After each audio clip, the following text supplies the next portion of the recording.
Live at Snappy Tomato Pizza with Coach Haskins. Coach, how are you? I'm good, and you? Good, I'm good. Congratulations on the Ohio Valley Conference Championship. Thank you. For those of you who don't know Coach Haskins, where were you born? I'm going to ask you all these basic questions. Camden, Tennessee, about an hour east of here. I told you I'd ask you easy questions. If you don't know that one, we're in trouble. Born in Camden, and then where did you go to college? I went to Jackson State for 2 years, and I went to Lambeth University in Jackson. Played basketball. Mm-hmm. What position were you? I was a two-guard. Two. And how tall are you? About 6'4". And he can still shoot. I mean, you can sometimes. Still, yeah. If you shot 50 pointers from the top of the key, how many would you hit this afternoon? I don't know, maybe 20, 25. Really? I had you at 30. I've watched you shoot. You're better than that. What was your best game in college? I scored 39 several different times. Wow. I don't think I ever hit 40 though, but but as I get older, I'll hit 40. Yeah. You always get better with age, so I'll probably hit 40 or 50 by the time I'm 40 or 50. What you just kind of said, though, is you're not as good as Heather or Jasmine.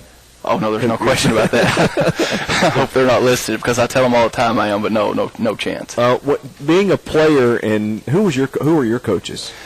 Coach Mike Greer was my high school coach, and he's actually over at South Gibson now. And then Brad Jones he's an assistant with Utah Jazz now. He was my coach. Oh, is he really? Yes. So wow. He's Jerry Sloan is his uncle, and he got on with him, and he's the second assistant with Utah right now. Nice gig. So being a player and having coaches coach you, were you a coachable player?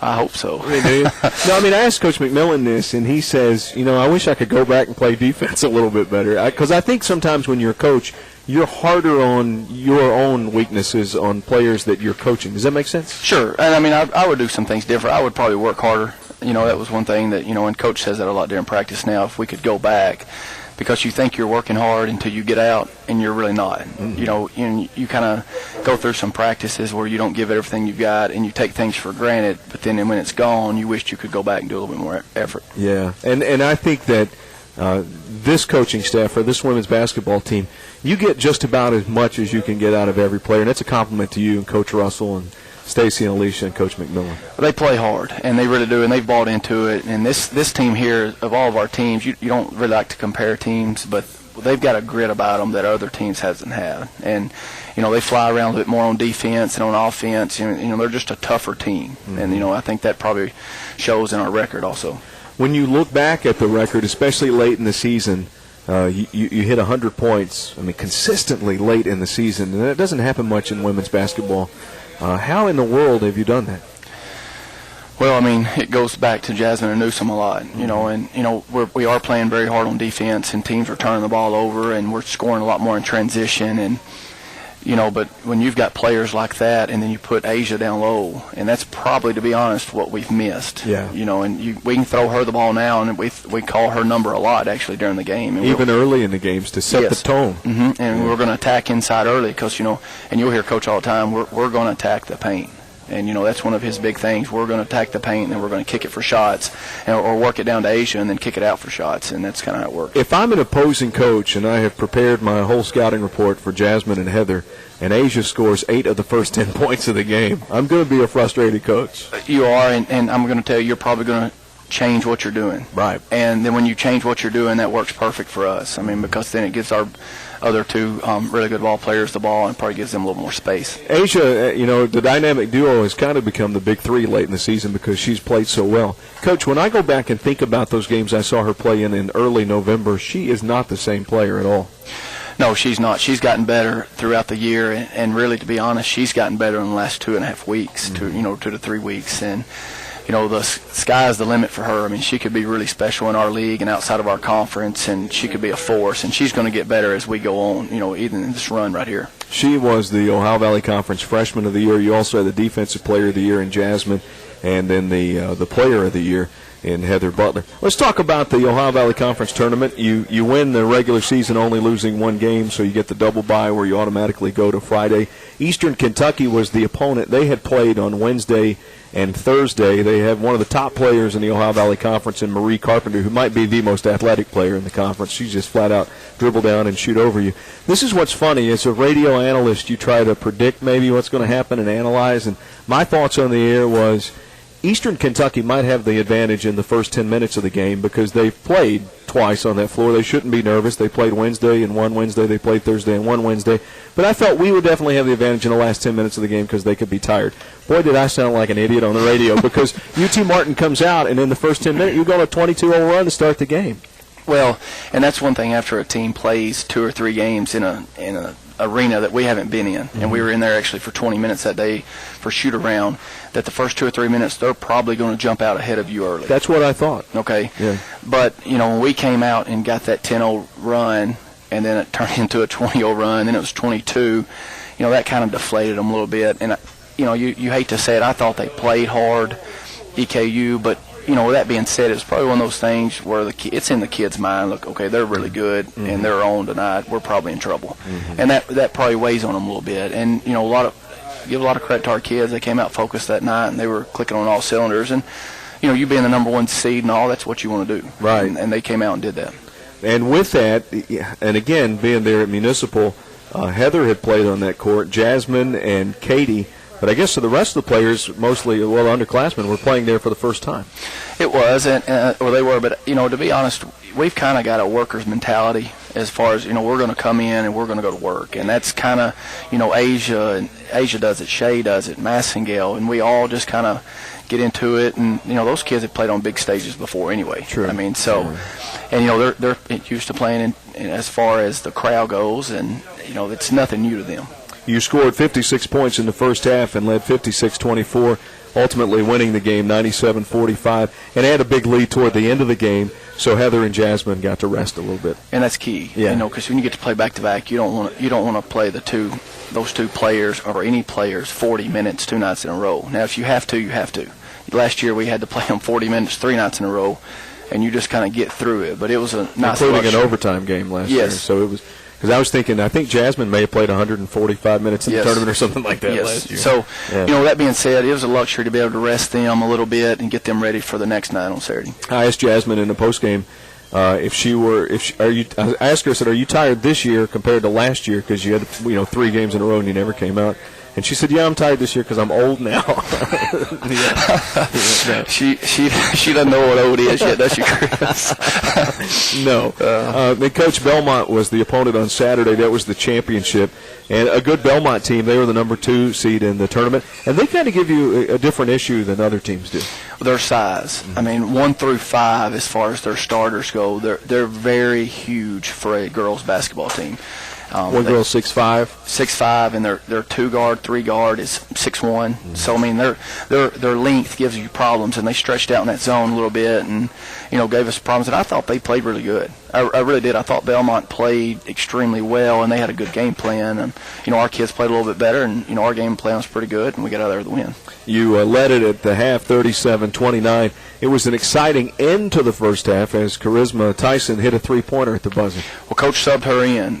Coach McMillan turned to her real quick and said, hey, let's go with, I think, 3.7 seconds on the clock. And he told her to get in, and it worked out perfect. They helped off of her, and he kicked it. And, that was a momentum changer.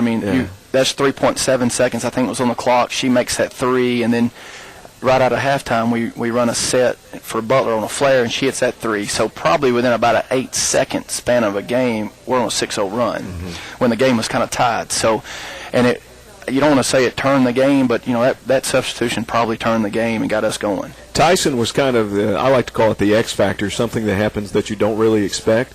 In the Eastern Kentucky game, she has 3 3-pointers and scores 10 points in 10 minutes, and then only 5 minutes of play in the Belmont game, but still an important 5 minutes. I mean, she didn't miss a shot in the tournament. Right. So, that was a good, and she's been shooting the ball well here lately, and she's been playing well in practice, and Coach has been giving her a lot of praise in practice, and she's one of those kids that can really be a factor for us, especially next year. I mean, she can help us this year, no question, and she has, like she did in those games. But, we're going to expect her to do a little bit more next year, losing Jasmine and Heather. And the thing about this year's team, and I compare them to the last 3 teams that have gone to the NCAA tournament, is there's so much more depth because with Butler, Newsom, and Asia Jones now, you kind of know what to expect. But, I mean, Massagill can step up. Tyson scores some points. Tierra can come in and make a difference. Chelsea Roberts goes in and gets some rebounds. Shea Warfield-Cross, I think, knows her role on this team. Sneaks in there and gets rebounds, doesn't take crazy shots. And I don't know. And Schubert has been consistent from outside the three-point line. I think Schubert's in the top. Actually, I know Schubert's in the top 10 in the nation in three-point percentage. I think she's at 44.7 right now. And, I mean, that's just unbelievable. And what's crazy is I don't have this stat in front of me, but in her career, her turnovers per minute because she doesn't make a lot of mistakes. Now, she doesn't take a lot of risk, but she doesn't make a lot of mistakes. She was a point guard in high school. Yeah. And the thing about it is she knows how to handle the ball and she knows how to run a team. Mm-hmm. And she's a 5'10" point guard. And so for us, she's a shooter, but she can still make those plays like you're talking about. But, I thought Liz played a really good game. We put her in the middle against the 2-3 zone, and she was unbelievable. She got the ball and, nice passes down low and turned around and made some jump shots. And Shay does a lot of stuff that doesn't go on the stat sheet. Right. She's up on the front of the press on the wing spot, and she does a lot of, touches. And like you said, offensive rebounds. She goes in and gets rebounds for us and gives us more possessions. You're extremely athletic. Yeah, very athletic.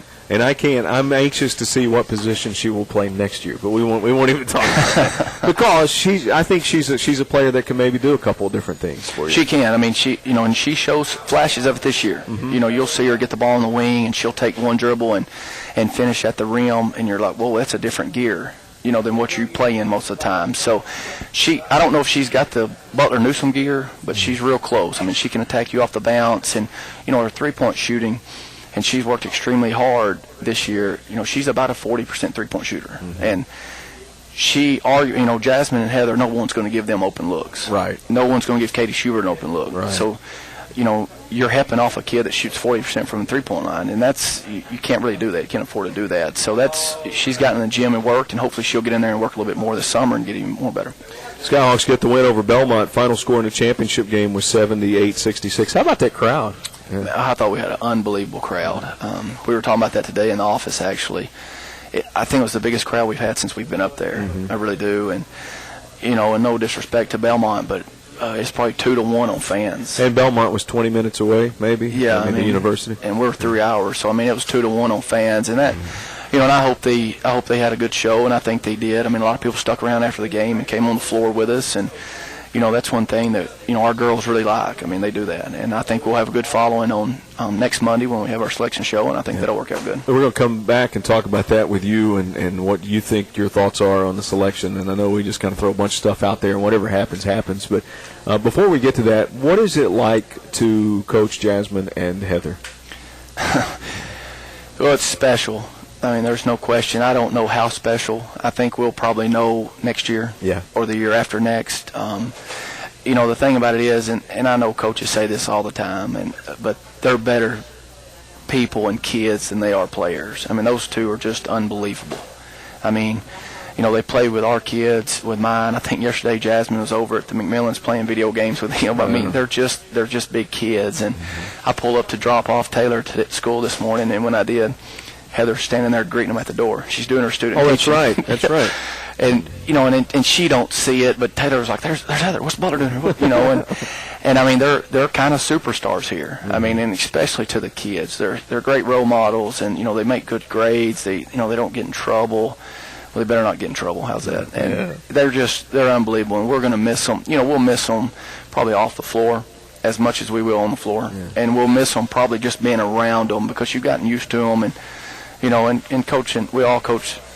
You do it for what happened the other night after the game. They come up and give you hugs, and they tell you they love you, and you tell them you do. You can't spend that much time with someone for 4 years and not have a bond with them. No, and, absolutely. And tears get in your eyes talking about it, but it's a time where you're thankful for them being here, and it'll be fun to see what the next chapter holds for them. It's interesting too that sometimes you see as a broadcaster or a fan, you see a special player, but you don't see two special players that are comparable. We play this game on the car rides to the game all the time, where if we were having an imaginary pickup basketball game for $1 million or something, who would be your first pick, Jasmine or Heather? And it's constantly, it really makes you scratch your head. And, I don't know. I still don't know who the number one pick would be in the pickup game. Yeah, it'd probably just say, close your eyes and give me one of them. You're probably not going to lose with either one of them. And that's the thing. They've been a joy to be around, and it just really has been special. I remember asking Coach McMillan after their freshman year. Can they get better? I mean, I actually asked him that question, and he said, they better. How have they gotten better? Let's talk about each player specifically. How is Heather Butler a better player now than she was 4 years ago? Well, she hasn't yet this year. She doesn't speed up as much probably, and the game is a lot slower to her. And the thing about it is, you know, the first year, it's one thing to be the bullseye on your back per se, but it gets a constant every night. She has the bullseye every single night, and people don't understand what that's like. And it's different being the third and fourth option.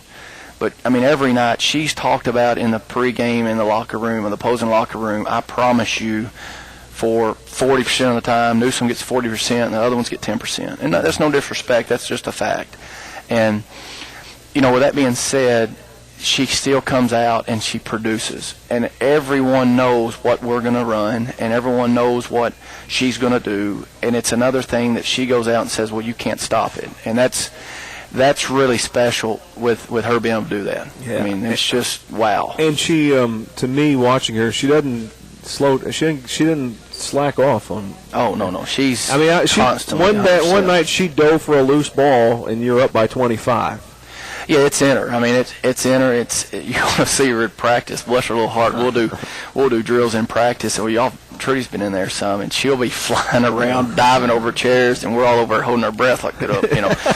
But you know, she doesn't know, and that's another thing is when she's in the practice, or once she steps across the line, she's business, and she's total business. I mean, now Jasmine every now and then, and Coach, I'm sure it's alluded to this. Is that she's not always business. Yeah. She'll kind of but now Heather's not. Heather's if you have any kind of competition with Heather, she wants to win. Yeah. And it doesn't matter how old you are. She'll beat the kids. She wants to beat us, and it's just how more competitive than you are.